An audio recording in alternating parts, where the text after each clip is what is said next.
예, 방금 소개받은 다크트레이스 코리아의 윤용관 수석이라고 합니다. 반갑습니다.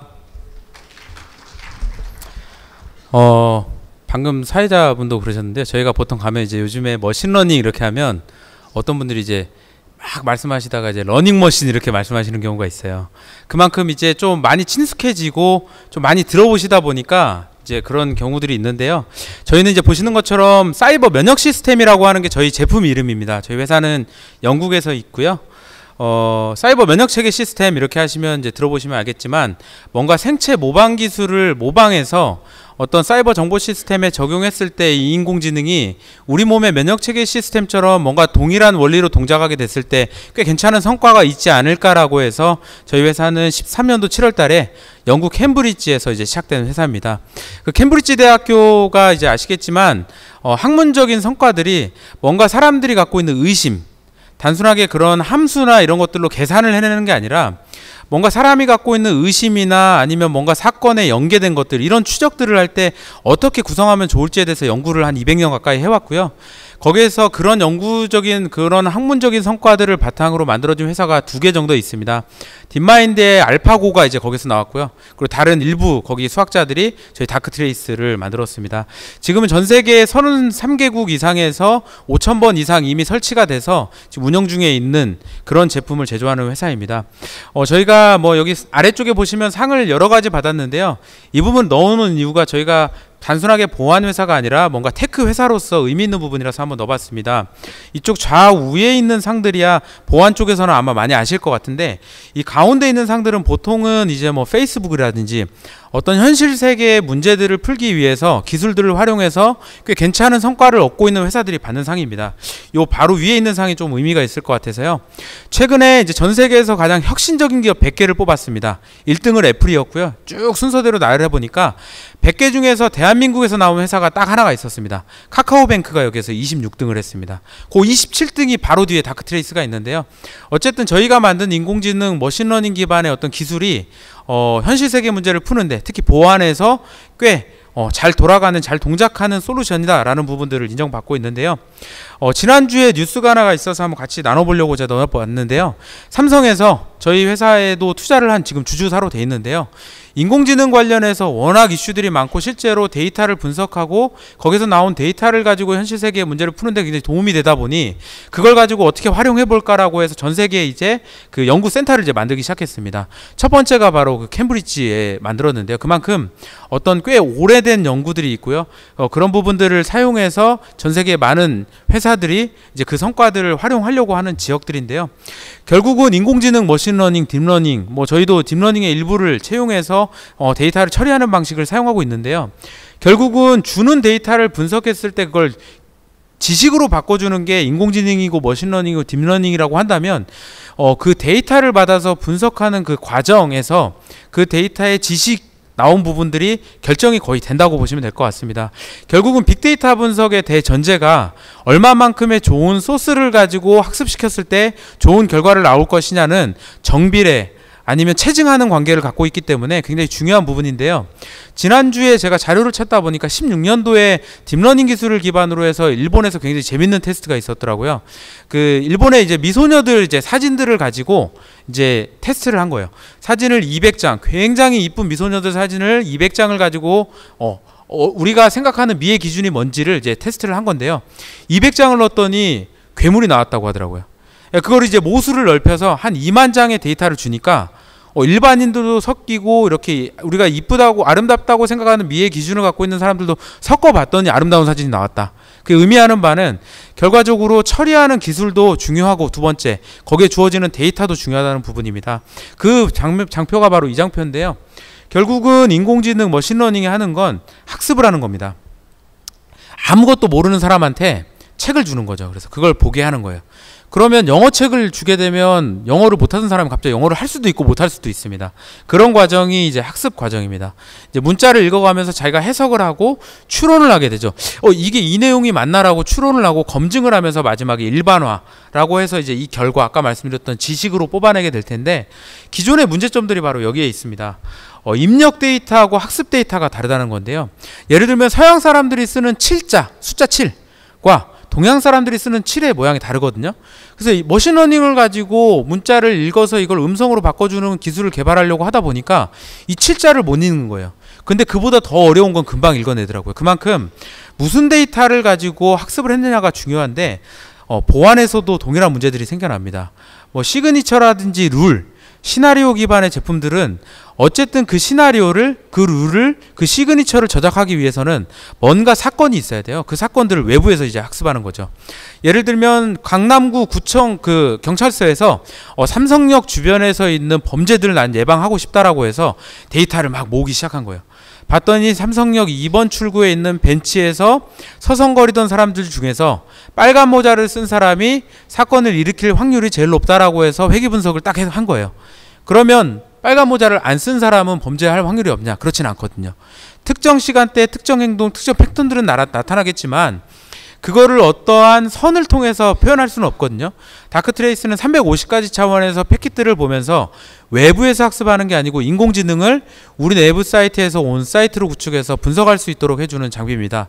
이게 가능한 이유는 이제 하드웨어 가격들이 많이 낮춰지고 실제로 소프트웨어적인 기술들이 많이 늘어나고 저희가 전 세계 5,000군데 정도 배치를 해보고 해봤더니 인공지능한테 그냥 야, 이 데이터를 보고 추론해봐 이렇게 하는 게 아니라 보안의 관점에서 패킷을 볼 때 중요한 부분들을 알려주게 되어 있습니다. 그게 저희가 사용하는 기술이 비지도 학습 기반에서 지도 학습을 채용했는데요.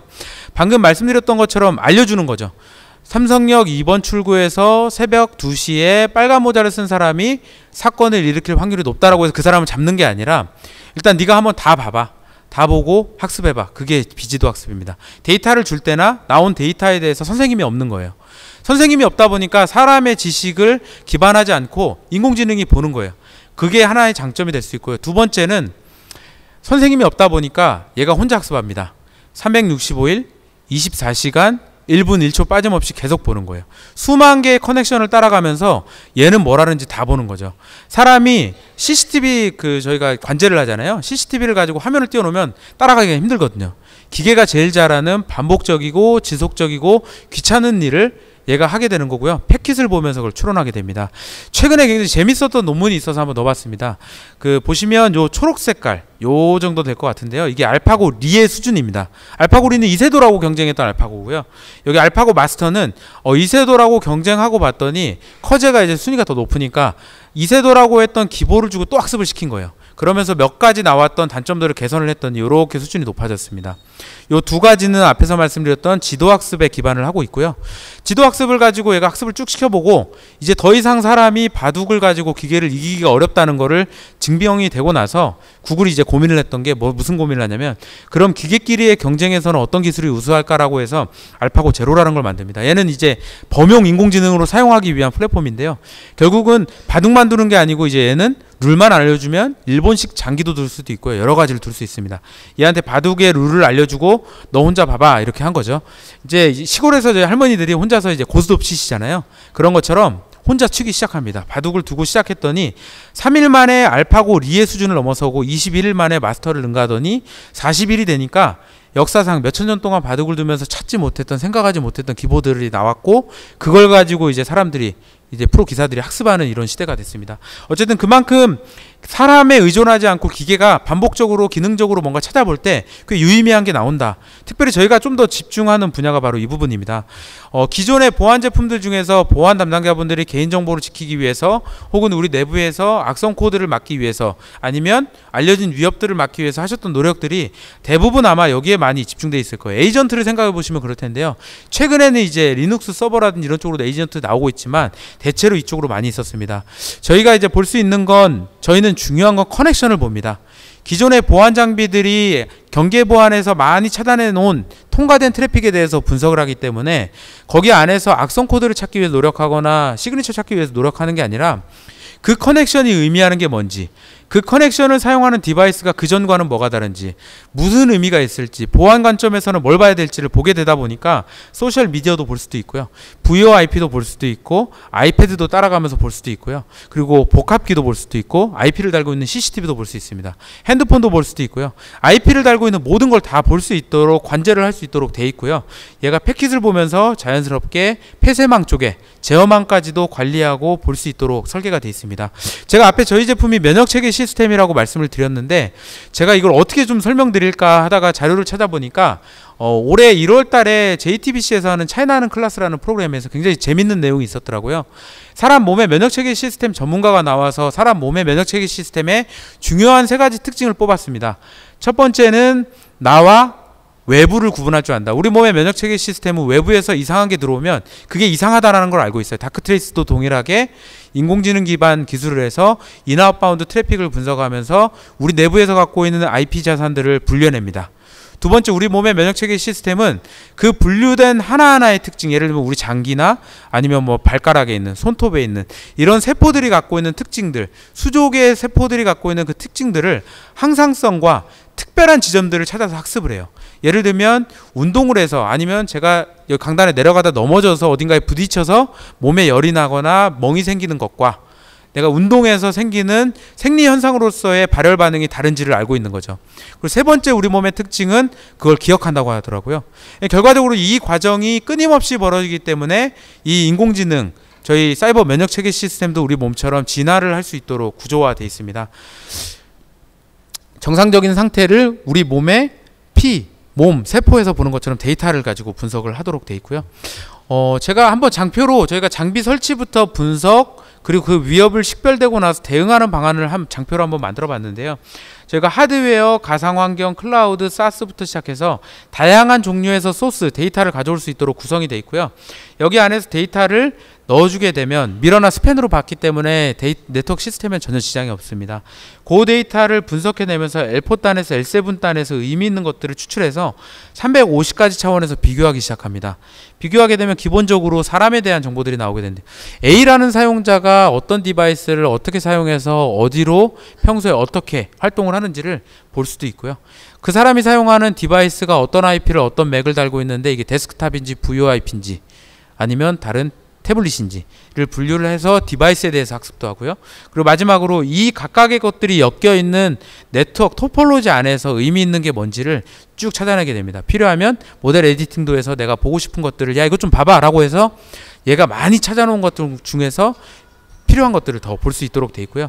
이렇게 학습을 14가지 함수를 가지고 섞어가면서 계속 보게 되면 여기서 위협이 식별되고, 위협은 이따 제가 데모로 보여드릴 웹브라우저를 통해서 영상과 자막으로 게임 보듯이 3D로 돌려가면서 위협 분석을 하시고, 필요하다 그러면 심이나 핸드폰 어플리케이션, 저희가 앱스토어나 아니면 구글 플레이에서 제공이 가능하거든요. 다크트레이스 치시면 공식 어플리케이션 나옵니다. 그걸 가지고 장비하고 연동해서 보실 수도 있고요. API를 통해서 필요한 것들을 파싱해서 다른 장비들과 연동해서 대응 전략을 짜실 수도 있습니다. 여기까지 말씀드리면, 그러면 인공지능이 학습하기 전에 이미 비정상 행위, 예를 들면 CNC 서버 쪽으로 연결이 돼서 하고 있던 행위들도 정상으로 판단될 거 아닙니까? 많이 말씀하셔서 제가 한번 이 장표를 만들어 봤는데요. 다크트레이스가 아까 학습한다고 했던 사용자와 디바이스와 네트워크는 기본적으로 그 하나의 디바이스의 시계열적인 흐름들, 해왔던 행위들에 대해서 지속적으로 학습을 합니다. 근데 특이점이 뭐가 있냐면, 이걸 몇만 대의 우리 내부에 있는 IP를 서로 비교를 해요. 예를 들자면 가장 비슷한 사용자들끼리는 뭐가 다른지. 저희가 이제 형사님들이 이제 수사를 하게 되면 가장 기본적으로 포렌식을 하실 때 얘가 이것과는 뭐가 달랐는지를 이제 보시잖아요. 그런 사람들이 의심할 때 그걸 근거로 해서 그걸 증명하기 위해서 하는 과정들을 우리 내부에서 나왔던 로우 패킷을 보고 만들었던 메타데이터를 가지고 쭉 한번 1차 비교를 하고요.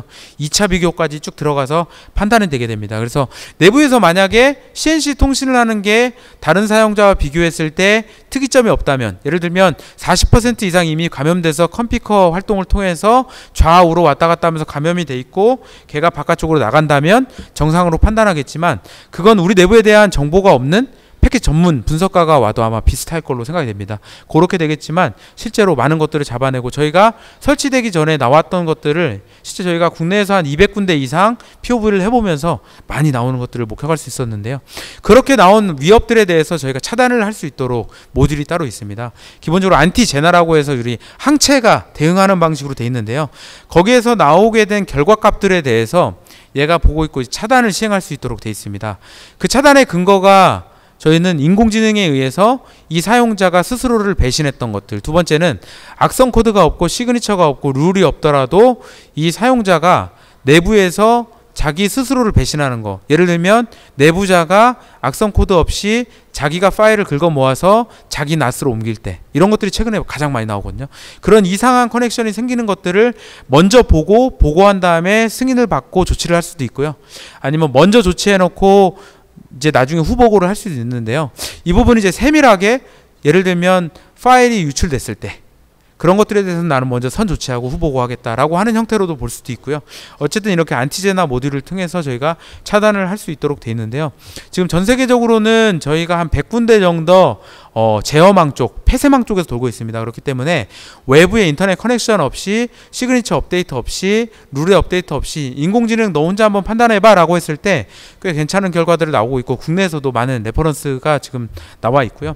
어쨌든 이렇게 위협이 되는 것들을 단순하게 어떤 파일이나 패킷 하나를 가지고 근거를 찾는 게 아니라 그 사용자가 해왔던 행위, 그 커넥션을, 다른 장비에서는 괜찮다라고 했던 커넥션을 가지고 추측하고 따라가기 때문에 꽤 유용한 부분들이 있습니다. 기본적으로 저희가 위협을 분류를 할 때는 이렇게 모델링이라고 되어 있는데요. 뭐 예를 들자면 이런 것들이 있을 수 있을 것 같아요. 여기서 보면 unusual 이렇게 기본적으로 분류를 합니다. 여기서도 anomalous connection, 이상한 커넥션, 이렇게 분류를 하는데요. 그 안에는 세부적으로 이렇게 모델명들이 있습니다. 이거는 학습을 하기 위한 모델이라기보다는 사람의 말로 바꿔주는 거예요. 얘가 위협을 식별하고 봤더니 비정상적인 행동이었어. 이렇게 하면 이제 보안 담당자가 대응을 하기가 굉장히 어려워지실 텐데요. 봤더니 이상한 행동 중에서 내용이 뭐야? 1GB를 아웃바운드로 보냈네? 혹은 우리가 이미 알고 있는 브루스포스 공격이 있었네? 라고 이렇게 라벨링을 해주는 거죠. 사람의 말로 바꿔주는 거예요. 저희가 16년도 말에서 17년도 그때 가장 많이 레퍼런스가 생겼는데요. 그때 영국에서 이제 워너크라이나 뭐 크립토라커 뭐 이런 것들이 이제 사태가 많이 나올 때인데, 그때 다크트레이스가 잡게 되면 워너크라이라고 알려드릴 수는 없어요. 왜냐하면 워너크라이는 그때 생겼기 때문에. 근데 저희가 잡은 걸 봤더니 이따 데모에서 보여드리겠습니다. SMB 라이트 석세스가 갑자기 많이 늘어납니다 해서 딱 봤더니 굉장히 중요한 서버 쪽으로 SMB 라이트 석세스를 쭉 날리면서 라이트 석세스가 떨어졌어요. 라이트 석세스는 아시겠지만 그런 프로토콜을 사용해서 파일을 덮어쓰게 하거나 암호화를 하는 건데요. 사용자에서 그 서버 쪽으로 아웃고잉 트래픽이 많이 늘어나니까 얘가 본 거예요. 봤더니 SMB로 어떤 폴더에 있는, 예를 들면 비용, 청구, 그 파일에 대해서 덮어쓰기 했던 것들, 쿼리들을 다 보고 이제 차단을 시행했던 사례가 있는데요. 그런 것처럼 기존에 없는 것들을 많이 정의 내리게 돼 있습니다. 그래서 1GB 아웃바운드 되는데 2GB 쓸 수도 있고 3GB면 3GB로 바꿉니다. 쭉 보고 있다 커넥션의 특징들을 가지고 얘가 매겨주게 돼 있는데요. 이 부분이 이제 최근에 악성 코드들에 감염돼서 데이터 유출이 일어나게 되면, 뭐 예를 들면은 임계치 기반에서 이렇게 잡게 돼 있는데요. 저희가 고객사에 가서 가급 기관이나 이런 쪽에서 테스트를 해보면 많이 말씀하시는 게, 절대로 여기선 1GB가 나갈 수가 없다. 우리가 임계치에서 몇 차로 다 보고 있고 심에서도 연동해서 다 보고 있다 라고 말씀하셔서 보여드렸더니 어떻게 돼 있었냐면 0.3kbps/s로 2주 3주 동안 계속 내보냅니다. 이렇게 스스로 제어하면서 기존의 보안 장비들을 우회하기 위해서 노력하고 있기 때문에 시나리오 없이, 룰 없이 인공지능이 대신 봐주는 그 커넥션에서 의미가 꽤 많이 있게 나오고 있고요. 실제로 저희가 사례를 가지고 한번 여기에서 다크트레이스가 보게 됐을 때 어떤 차원에서 어떻게 나올 수 있는지를 한번 도식화해 봤고요. 뭐 가장 많이 알려진 사례입니다. 사용자는 이제 이메일을 통해서 어떤 파일을 다운로드 받았고 그 파일이 화면 보호기인 줄 알고 그냥 쓰신 거죠. 그 사이에 여러 가지 행동들이 네트워크단에서 벌어졌고, 거기 안에서 파일이 모여서 내부에 다른 감염, 사용자를 만들어서 내부 확산시키고 유출을 했던 건데요. 이렇게 내부 최초 감염, 내부 확산, 유출이라는 관점에서 보시면 경계보안은 최초의 감염, 유출만 볼 수 있어요. 그러다 보니까 내부에서 확산되거나 그런 것들에 대해서 실제로 대응하기 위한 근거들을 보기가 어려운데요. 다크트레이스가 이 과정에서 잘 볼 수 있는 부분들, 굉장히 잡기가 쉽습니다. 실제로는.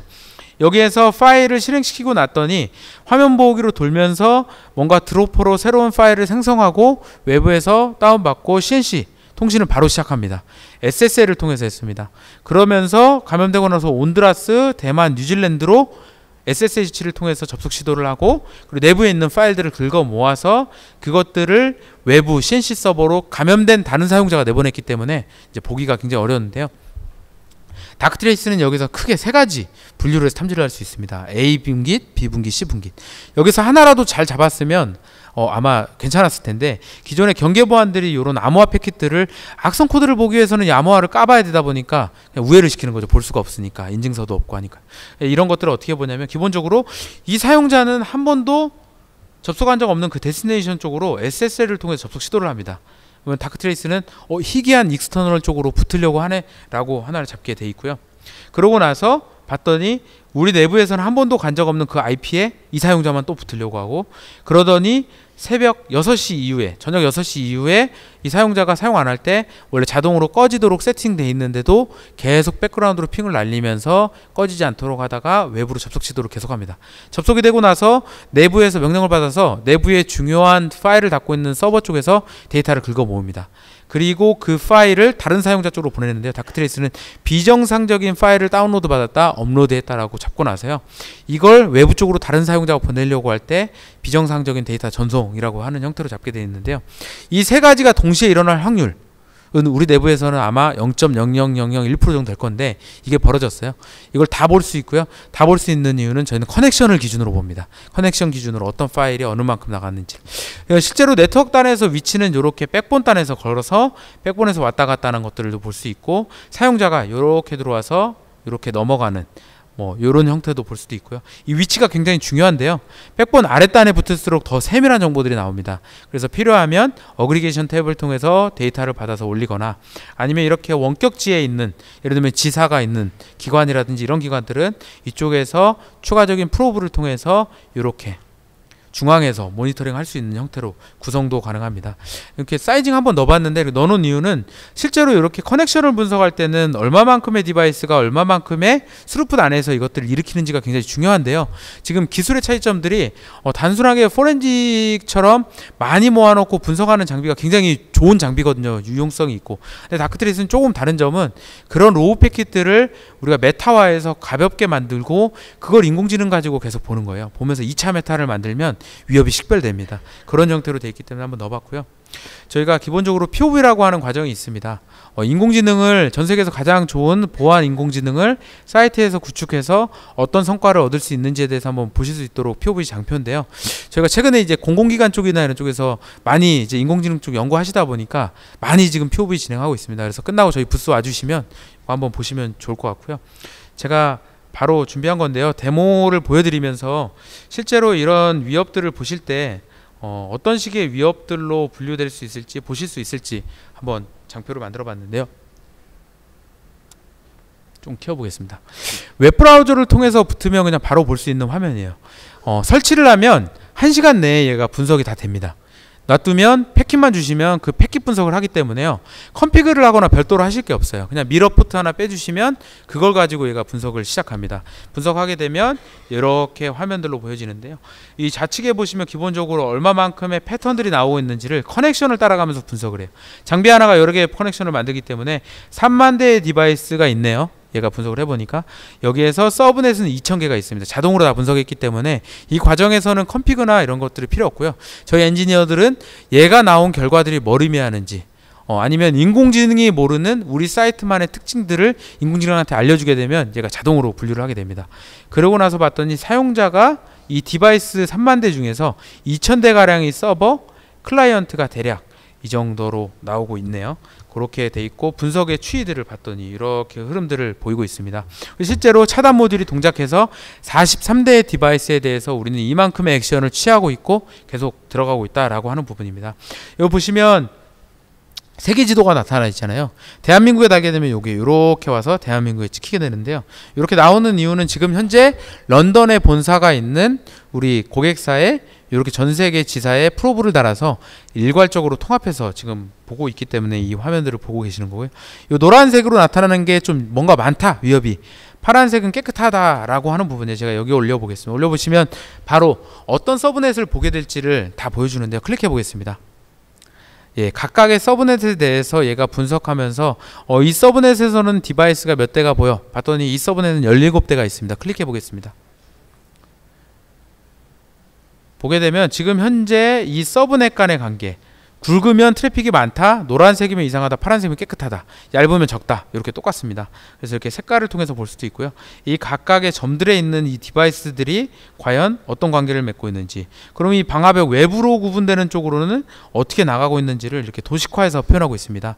저희가 모든 게 다 수학적으로 인공지능이 돌면서 수학적으로 계산해낸 걸 그 근거를 붙여가면서 보여주는 거고요. 그 마지막 사용자가 볼 수 있는 화면들은 엑스박스를 그쪽 그래픽을 개발했던 분이 저희 본사에 있거든요. 그래서 이런 것들을 시각화해서 잘 보여줄 수 있도록 이렇게 설계를 해놨고요. 제가 이렇게 한번 클릭해 보겠습니다. 뭐 어떤 디바이스인지 다 나오죠. 어떤 디바이스가 어떤 IP를 달고 어떤 맥 안에서 OUI 값에서 어떤 밴더의 제품인지를 이렇게 시각화해서 보여줄 수 있습니다. 쭉 보면서 이상한데? 라고 해서 봤더니 이쪽 서버 쪽 우리가 안 쓰는 건데 왜 클라우드 쪽으로 이 개발자가 코드 있는 걸 보내지 않았을까라고 의심할 수 있는 근거들이 이렇게 나오죠. 반대로 이렇게 옴니서치라고 있는데요. 제가 클릭하면서 들어가니까 자동으로 이렇게 매핑이 됐는데 10점 100점대에서 우리는 랜섬웨어가 나와서 야 10점 100점대에서 다른 디바이스들은 이상 있는 거 없었어? 라고 한 대를 포맷 시켜놓고 찾아보면 이런 식으로 노란색 있는 장비들이 나타나죠. 클릭해 보겠습니다. 실제로 플레이를 하게 되면 실시간 이 시점 5월 31일 저녁 오후 12시 51분 10분 전이죠. 이때 돌고 있던 것들에 대해서 실시간으로 알려줘. 10분 전, 1시간 전, 하루 전 돌려줘라고 하면 그 시점에 있었던 로그예요. 이 로그가 의미하는 바는 얘가 통신하면서 어떤 쿼리를 날렸는지 어떤 패킷이 왔다 갔다 했는지를 이렇게 요약을 해서 보여줍니다. 클릭하게 되면 그러면 실제로 이게 있었어 라고 하면 얘가 봤던 패킷 안에서 정보들 데스티네이션 포트는 뭐였는지 패킷 안에 있던 것들을 제가 다 갖고 있으면서 보여줄 수도 있고요. 이렇게 요약해서 볼 수 있습니다. 아마 뭐 DNS 리퀘스트를 어느 쪽으로 지금 날리고 있는 거 요 페이스북 사이트를 통해 데스티네이션으로 해서 하고 있는 것들이 나오는 것 같네요. 위협에 대해서도 이렇게 클릭하게 되면 위협이 있으니까 한번 플레이 해보겠습니다. 원클릭을 해서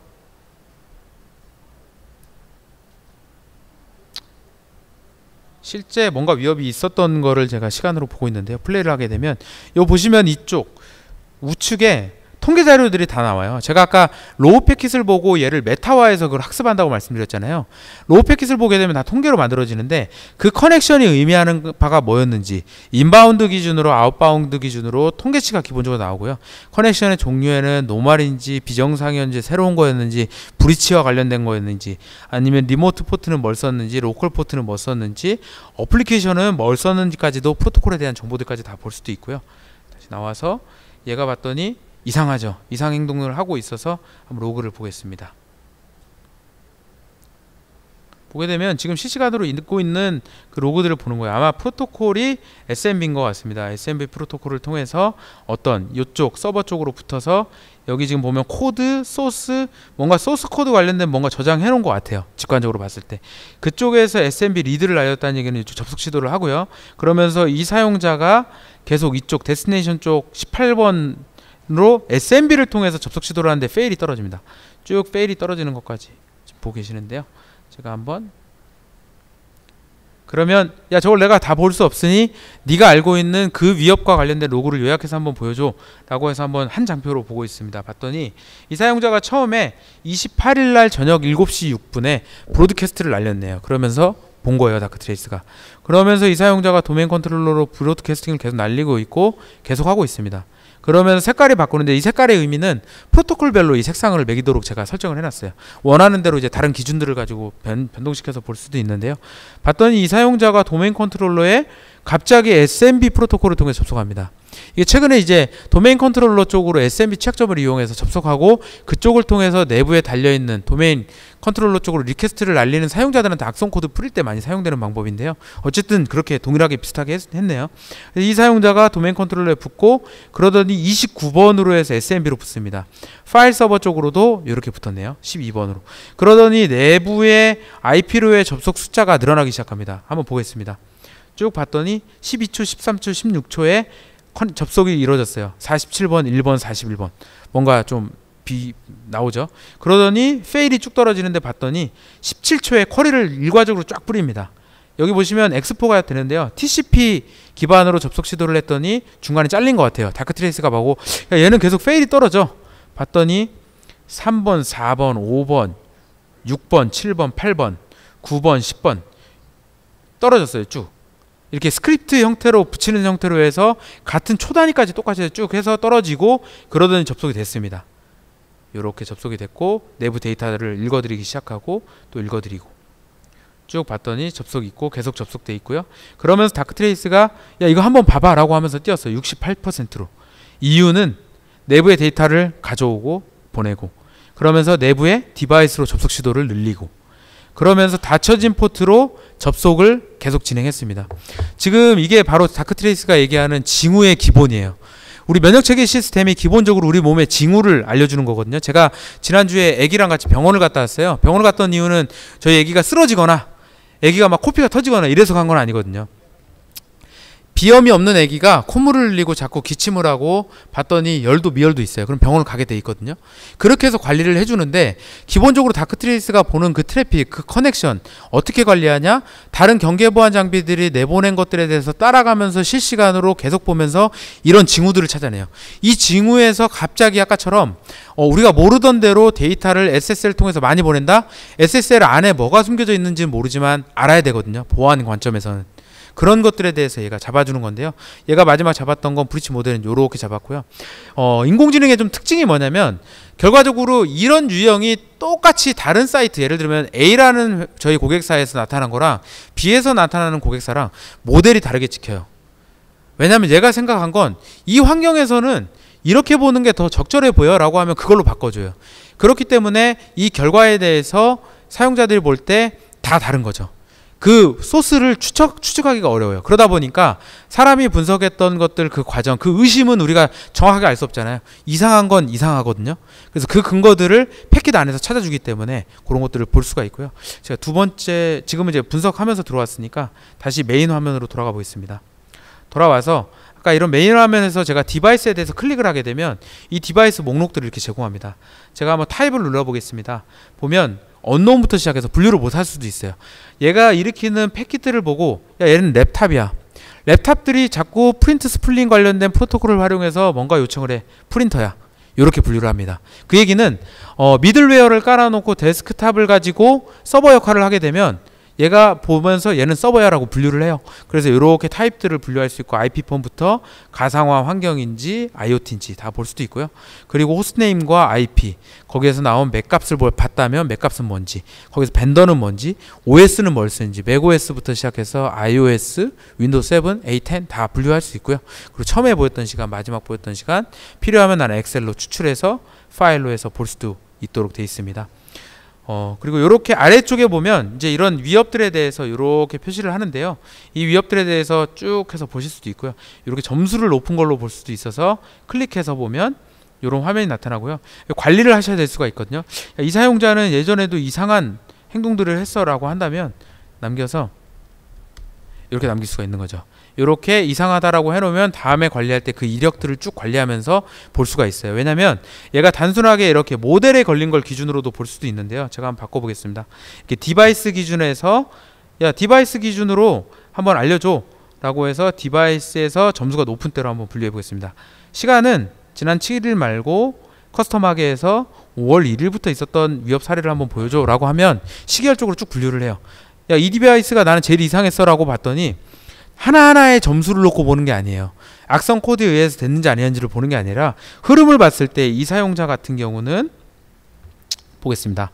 5월 20일 아래쪽부터 보시면 처음에 새로운 연결이 생기더니 두 번째 그 위에 새벽 1시였어요. 새벽 2시에 갑자기 여러 개의 커넥션을 갑자기 가져가. 그러더니 세 번째 그날 오후 6시에 갑자기 내부의 도메인 컨트롤러 쪽으로 SMB 라이트를 쓰면서 네 번째 비정상적인 크레덴셜을 사용했다라고 하는데요. 뭐 예를 들면 AD를 사용하시거나 인증을 받게 되면 이 PC에서는 한 번도 안 하던 사용자가 갑자기 사용하네? 원격으로 붙든 뭐하든 할 수가 있죠. 그렇게 나타나더니 계속 내부에서 왔다 갔다 하면서 뭔가 포트 스캐닝을 하고 체크하는데요. 이 행위들이 반복되다가 데이터를 긁고 외부로 내보내기 때문에 이런 것들을 종합적으로 또 볼 수도 있고요. 다시 돌아와서 마지막으로 하나 이 정도 보여드리겠습니다. 요게 좀 재밌을 것 같아서 이렇게 해놨는데요. 예, 뭐 로그들이 좀 많아서 좀 재밌어 보이죠. 요약을 좀 해보면요. 이 아래 봤더니 이 사용자가 5월 29일 날 화요일 날 저녁 8시 17분에 비정상적인 시간에 이쪽 백업 공사라고 하는 서버 쪽으로 445 포트를 통해서 접속했습니다. 그 시간에 아마 야근을 안 했던 사용자인 것 같아요. 화요일날 저녁에는 이쪽 서버 쪽으로 잘 붙지 않았던 사용자인 것 같은데요. 내용을 그 다음 로그를 봤더니 저녁 8시 17분 접속한 지 1초 후에 이상하죠. 갑자기 SMB 라이트 석세스 여기서 많이 떨어집니다. 쭉 떨어지는데요. 지금 시간을 보면 20시 17분 54초 쭉 떨어지면서 한 대략 10개 이상의 로그가 동시에 찍히는데요. 아시겠지만 이제 이렇게 초단위까지 똑같은 거 랜섬웨어나 이런 것들은 수익성을 높이는 방법, 가장 많은 데이터, 가장 중요한 데이터를 가장 짧은 시간 안에 암호화를 빨리 시켜서 당황스럽게 만드는 게 제일 중요한데 이렇게 스크립트 형태로 아마 뿌린 것 같습니다. 그래서 라이트 석세스가 쭉 떨어져서 마지막에 다크트레이스가 봤을 때는 SMB 라이트 석세스가 너무 많은 게 이상해서 나는 비정상적인 행동으로 잡았고, 그리고 나서 나는 3시간 동안 이 사용자에 대해서 445 포트를 사용하는 걸 커넥션을 막을게 라고 했어요. 제가 한번 플레이를 해보겠습니다. 아마도 53초니까요. 지금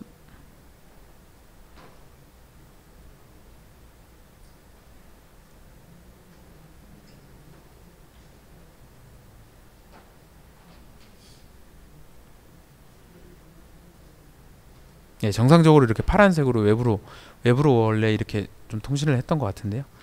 미국에 있는 페이스북 쪽으로 붙고 있습니다. DNS 서버고 이쪽이 백업 공사를 하는 서버 같은데요. 예, 곧 이루어집니다. 예, 갑자기 연결이 붙더니 이 사용자가 이쪽으로 뭔가 트래픽을 많이 일으키죠. 이게 SMB 라이트 석세스라고 얘는 본 거예요. 그러면 차단이 됐습니다.